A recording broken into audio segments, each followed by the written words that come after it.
네, 오늘 추수감사주의를 맞아서 그 감사의 마음을 담아 이 자리에 오신 사랑하는 그린빌 가족 한 분 한 분의 삶과 또 가정과 땀 흘리시고 섬기시는 모든 일들 가운데 언제나 우리에게 가장 필요한 것을 채워주시고 또 공급하시는 하나님의 은혜와 사랑이 더욱 풍성하시기를 주님의 이름으로 기원합니다.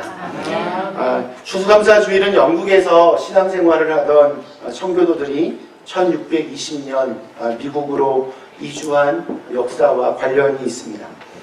당시 영국은 성공회 엔젤리칸 처치에서라는 국교가 있었습니다. 영국 성공회는 그 종교개혁의 영향을 받아서 천주교에 반대하며 세워졌는데 점점 이렇게 시간이 지나가면서 이 영국 성공회도 점점 그 개혁 정신을 잃어버리고 형식적으로 변해갔습니다. 이러한 신앙에 대해서 반발하며 하나님의 말씀을 따라서 철저하게 좀 경건하게 살고자 하는 사람들이 나타났는데 그들이 바로 우리가 아는 청교도들입니다. 그들은 하나님을 잘 믿어보려고 영국을 떠나서 먼저는 네덜란드로 갔습니다. 자, 그런데 그곳에서의 신앙생활도 쉽지가 않았습니다. 그래서 그들이 결심을 합니다. 신앙의 자유를 찾아서 신대륙인 이 미국으로 건너갈 것을 계획합니다. 청교도들은 하나님 한 분만을 신뢰하며 그분을 정말 바로 믿는 일이라면 내 목숨을 버려도 좋다라는 결심을 하였습니다. 그들은 7년 동안 아주 힘들게 일해서 번 돈으로 이 항해에 필요한 배를 구입했습니다. 그리고 마침내 1620년 102명의 청교도들이 메이플라워에 몸을 싣고 지금의 뉴 잉글랜드 지방에 상륙하였습니다. 미국에 오기까지 정말 쉽지 않은 여행이었습니다. 먹을 물과 양식이 부족한 가운데 무려 65일 동안을 대서양을 건넜습니다. 너무나 고통스러운 시간들이었습니다. 그리고 미국에 도착을 한 후에 그의 겨울을 지나면서 심한 추위와 또 배고픔, 영양실조 등으로 102명 가운데 44명이나 죽게 되었습니다. 그 44명이 사람이 없으니 늘 일손이 부족해서 남아있는 사람들은 매일같이 극심한 피로와 싸워야만 했습니다. 인간적으로 볼 때 그들은 정말 비참하기 짝이 없는 생활을 했습니다.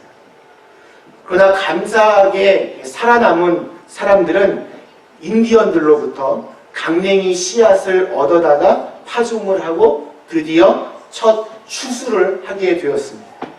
추수한 것을 모두 다 모아보니까 석 달, 그러니까 그의 겨울을 간신히 날 수 있을 만한 아주 작은 양의 식량이었습니다.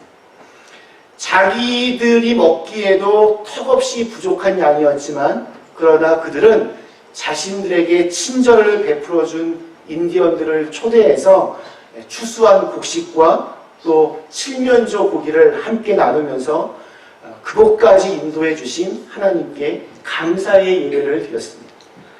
비록 아주 볼품없고 초라해 보이는 식탁이었지만 그들의 마음은 한없이 넉넉했고 감사와 은혜로 너무나 충만했던 세상 그 어느 것보다 가장 고귀했던 식탁이었습니다. 첫 번째 추수감사주일은 그렇게 시작이 되었습니다. 사실 감사할 조건은 별로 없어 보이는 극심한 어려움 속에서도 하나님께 정말 전심을 다해 감사드렸던 이 청교도들의 감사의 신앙을 우리가 계속해서 기억해야 하는 이유는 오늘날 우리는 감사보다는 불평과 원망에 더 익숙하기 때문입니다. 하나님께서 이미 내게 주신 것들을 감사하며 누리기보다는 내가 없는 것에 온통 마음을 빼앗기고 하나라도 더 가지기 위하여 정말 아둥바둥 그렇게 살아갑니다. 그래서 한 번뿐인 그 귀한 인생을 기껏해야 무엇을 먹을까, 무엇을 입을까, 무엇을 마실까? 몸을 위하여 무엇을 입을까? 걱정하면서 이 땅에 떨어진 음식을 먹느라고 평생토록 하늘은 한 번도 보지 못하는 돼지처럼 허망하게 볼품없이 자기의 인생을 마감합니다. 기회주의자의 죽음이라고 하는 아주 짧은 우화가 있습니다. 주인공은 사람들 앞에서는 굉장히 겸손하고 아주 진실한 척하지만 뒤에서는 항상 남의 뒤통수를 칠 그런 궁리를 합니다. 세상에서 가장 위험한 사람이 머리가 참 좋은데 마음이 아주 악한 사람이라고 하는데 그 사람이 정말 딱 그랬습니다. 그렇게 사람들을 적당히 이렇게 속여가면서 그는 점점 아주 지위가 높아지게 됩니다. 재물도 감당할 수 없을 만큼 많이 불어났습니다. 그러나 그러면 그럴수록 그의 주위에는 사람들이 점점 사라지고 또한 멀어지게 되었습니다. 때로는 외로움과 쓸쓸함이 몰려와서 마음 한켠이 굉장히 허전했습니다. 그래도 자신을 위로해 주는 것은 그동안 정말 악착같이 살면서 이루어 놓은 자기의 권력과 자기의 재산이었습니다. 그러던 어느 날 그는 죽음이 자기에게 다가오고 있다는 것을 느끼게 됩니다. 순간 당황합니다. 그리고 자신이 그동안 애써서 이룩해 놓은 그 권력과 재물을 보니까 너무나 아까웠습니다. 그리고 자신의 죽음을 정말 진심으로 애도하는 사람이 하나도 없을 것 같은 생각이 들었습니다. 그래서 그는 고민 끝에 자신의 시신이 놓여질 관을 황금으로 아주 으리으리하게 짜게 됩니다. 그렇게 비싼 황금으로 관을 만들어 놓으면 사람들이 자기를 굉장히 훌륭한 사람으로 평가할 것만 같았습니다. 그리고 그 황금관이 다 완성되던 밤 그는 죽습니다. 그의 계획대로 모든 것이 아주 잘 처리가 되고 그렇게 가벼운 마음으로 세상을 떠났다 생각했는데 그날 밤 황금으로 만든 관이 있다는 소문을 듣고 도둑대들이 몰려와서 무덤을 다 파헤치고는 황금관은 도적질에 가고 그 사람의 시체는 아무 곳에나 내동댕이 쳐졌고 무덤 주위에 서식하고 있던 들쥐들이 그 시체에 달려들었다는 그런 이야기입니다. 저와 여러분은 누구나 예외 없이 인생을 한 번 삽니다. 그렇다면 그 한 번뿐인 인생을 좀 더 고귀하게, 좀 더 아름답게, 좀 더 의미 있게 살아야 되지 않겠습니까? 내 은행 부자에 있는 잔고가 그렇게 만드는 것이 아닙니다. 내가 가지고 있는 호화로운 주택과 고급 차가 내 인생을 가치 있게 만들지 못합니다. 내 인생을 정말 성공적인 삶으로 만들기 위해서는 나를 창조하신 하나님을 만나야 합니다. 하나님을 만난 경험이 있는 사람은 나의 나된 것은 다 하나님의 은혜라 이 말이 무슨 뜻인지를 정확하게 알고 있습니다. 내 힘과 내 재능과 내 능력으로 이루어 놓은 것이 나를 구원해 주는 것이 아니라 내가 어떠한 상황에 놓여 있든지 나를 부르시고 나를 인도하시고 나를 사랑하시는 하나님의 은혜가 나를 구원하는 것입니다. 그런 면에서 사람들이 가장 많이 오해하고 있는 성경 구절 하나를 오늘 우리는 만나게 됩니다. 13절 말씀입니다. 내게 능력 주시는 자 안에서 내가 모든 것을 할 수 있느냐. 전 세계 그리스도인들을 대상으로 가장 좋아하는 성경 구절이 무엇인가 이렇게 설문조사를 했습니다. 1등이 뭐였을까요? 가장 좋아하는 성경 구절? 네? 네, 시편 23편 여호와는 나의 목자시니 내게 부족함이 없으라. 다 아시니까 한번 다시 한번 외워볼까요?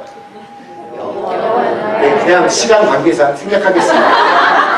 그냥 블라블라블라 9절까지 쭉 있습니다. 그리고 2등이 무엇이었을까요? 2위가 바로 이 빌립보서 4장 13절의 말씀입니다. 내게 능력 주시는 자 안에서 내가 모든 것을 할 수 있는 것. 그런데 사람들이 가장 오해하는 말씀 중에 하나입니다. 이 말씀은 하나님에 대한 믿음이 자신의 그 어떠한 모든 욕구를 다 충족시켜 줄 수 있는 그러한 도구로 생각하게 합니다. 그래서 그저 어떤 좀 불가능한 일을 앞두고 이 말씀을 계속 암송하면서 나는 모든 것을 할 수 있다. 자기 암시와 확신으로 이 구절을 계속 암송하게 됩니다. 물론 그 자체가 그렇게 나쁜 것도 아니고 문제가 될 것도 없겠지만 우리는 이 말씀 앞에 놓여져 있는 11절과 12절의 그 고백을 통해서만 이것이 얼마나 깊은 의미를 가지고 있는지를 알게 됩니다. 내가 궁핍함으로 말하는 것이 아니니라. 어떠한 형편이든지 나는 자족하기를 배웠노니 나는 비천에 처할 줄도 알고 풍부에 처할 줄도 알아.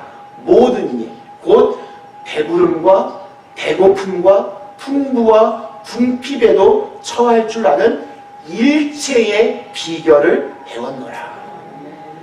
즉 오늘 읽은 우리 말씀의 진정한 의미는 이 신앙이라고 하는 것이 우리의 모든 그 욕심과 욕구를 언제든지 마음대로 다 내가 가질 수 있게 하는, 나는 모든 것을 할 수 있다는 식의 어떤 욕심을 충족시키는 능력이 아니라 어떠한 불만족스러운 여건과 또 고난의 한계 상황에도 불구하고, 그럼에도 불구하고 만족과 감사와 행복을 느끼며 살게 하는 감사의 유지 능력이라고 할 수 있습니다.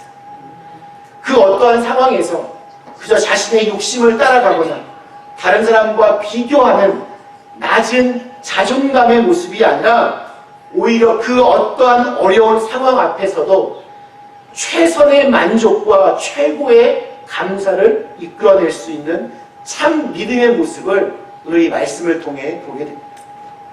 사도 바울은 지금 로마의 차디찬 감옥에 갇혀 있습니다. 자기 일생 일대에 가장 괴롭고 가장 외로운 고난의 시간을 지금 보내고 있습니다. 그러나 그의 이 위대한 고백을 들어보십시오. 이러한 상황에서 바울이 했던 기도는 하늘의 천사들이 좀 동원되어서 이 감옥 안에서 좀 나를 탈출시켜 주십시오. 그럼 기적을 구하는 기도가 아니었습니다.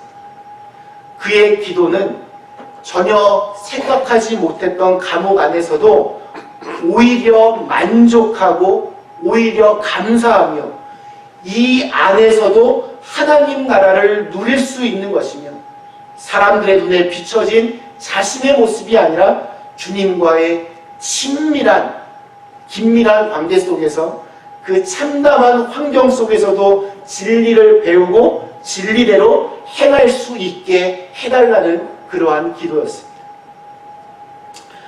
무려 1600년 동안 쓰여진 하나님과 사람의 그 이야기인 성경에 나오는 하나님의 사람들의 시간과 또 공간을 초월한 한 가지의 공통점이 있습니다. 그것은 바로 밑바닥 체험입니다. 아브라함, 요셉, 모세, 다윗, 다니엘, 그들은 인생의 밑바닥 체험을 통해서 오히려 뛰어난 자존감, 또 적응력, 그리고 감사의 힘을 키워서 모두 다 위대한 인물이 될 수 있었습니다.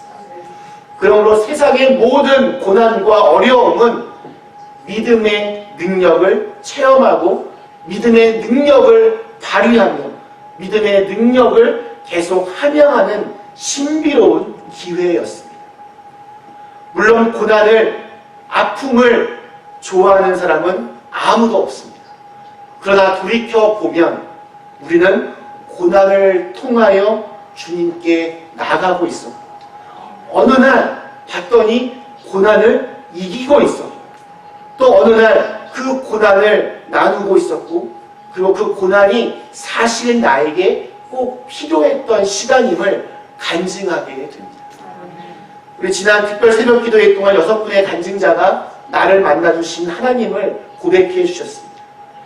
나의 작은 신음에도 응답하셨던 하나님이 나를 어떻게 여기까지 이끌어 오셨는지 매일 아침마다 참 은혜가 되었습니다. 나의 하나님이 우리의 하나님으로 확대가 되는 것 같았습니다. 저는 그 하나님을 오늘 이 예배 자리에 오신 모든 분들이 꼭 만나실 수 있기를 주님의 이름으로 축원합니다.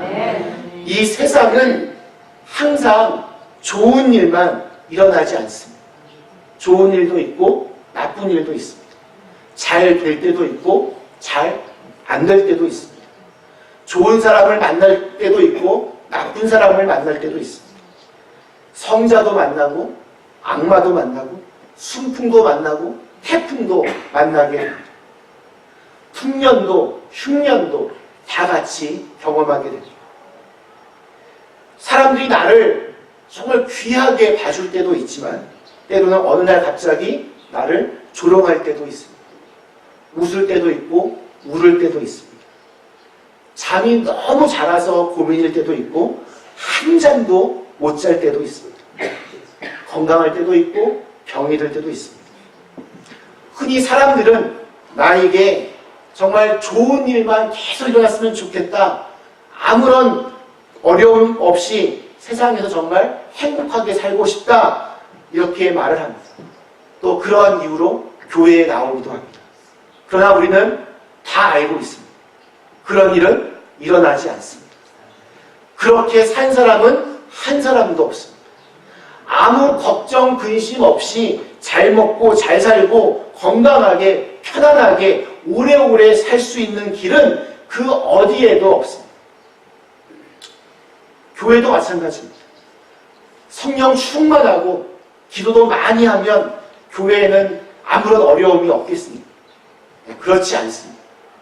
예전에 어느 목사님이 당신은 사람은 보지 않고 하나님만 보면서 목회를 하신다고 하면서 자기는 양보다는 질적인 목회에 포커스를 맞춘다고 하셨습니다. 그래서 염소 같은 교인들은 다 잘라내고 가룟유다 같은 교인도 다 쫓아내고 나중에 보니까 자기 부부만 남았는데 그래도 괜찮다고 하셨습니다. 근데 그 목사님의 말이 과연 그럼 맞는 말입니다. 저는 그렇지 않다고 생각합니다. 아무튼 이 교회 안에서는 다 안아야 되고 다 사랑해야 되고 위로해야 되고 양육해야 되고 길러야 되고 다 품을 수 있을 만큼 품어야 됩니다. 아무 어려움 없는 행복만 있는 기쁨으로만 가득한 가정이 행복한 가정이라고 생각합니다. 교회 안에 오면 아무런 어려움 없이 은혜와 성령으로 충만한 사람들만 다 같이 모여서 모두가 다 천사 같은 사람들과 서로 사랑하며 교제한다는 그러한 허황된 믿음을 갖고 계신 분이 과연 계십니까? 그렇지 않습니다.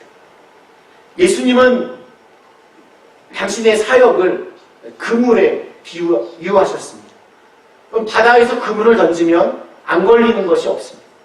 내가 원하는 것만 걸리는 게 아닙니다. 때로는 물고기도 걸리지만 물고기만 걸리는 것이 아니라 그물 안에는 때로는 쓰레기도 걸릴 수 있고 아무짝에도 쓸모없는 그 바다 식물들도 걸리기 마련입니다. 그런데 그럼에도 불구하고 물고기를 낚으려면 반드시 그물을 던져야만 됩니다. 정말 모든 것들이 변화무쌍하게 우리의 앞에 놓여져 있습니다. 항상 좋은 일만 있는 것이 아니라 항상 나쁜 일만 있는 것이 아니라 모든 것이 다 우리 안에 우리 앞에 놓여져 있습니다. 그러할 때 그 어떠한 것이라도 감당할 수 있도록 모든 힘을 주시는 분이 있다라는 것, 바로 그것을 믿어야 됩니다.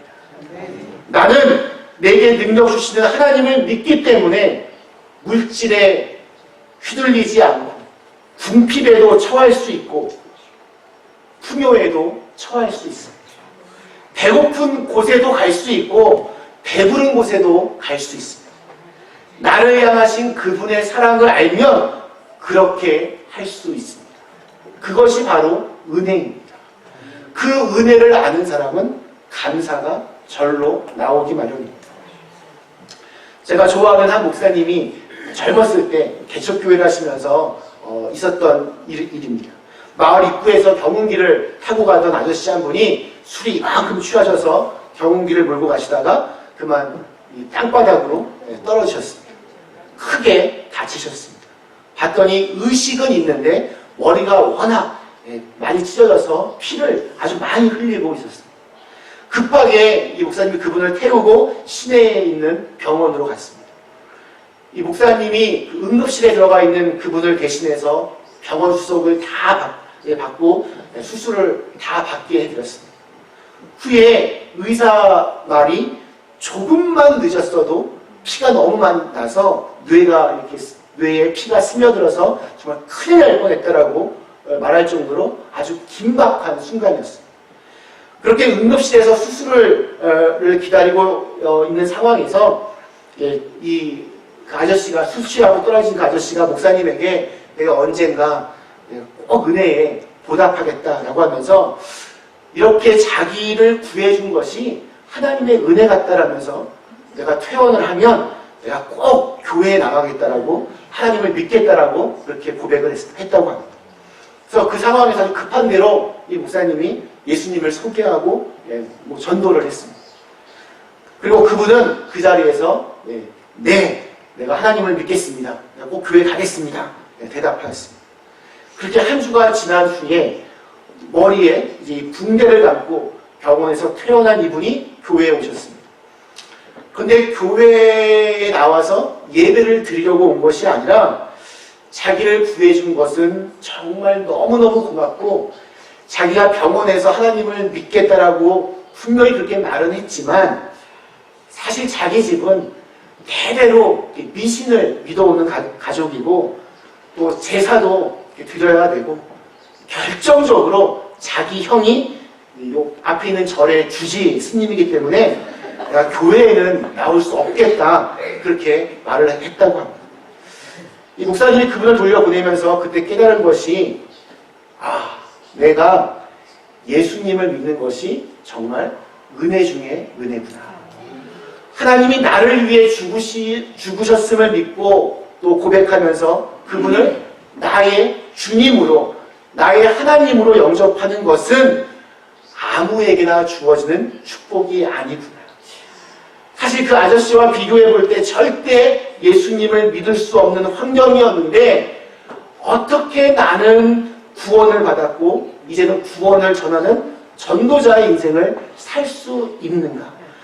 아무리 생각해 봐도 하나님의 은혜가 아니면 될 수 없는 일이었고 계속해서 자기 입에서 감사가 나왔다고 합니다.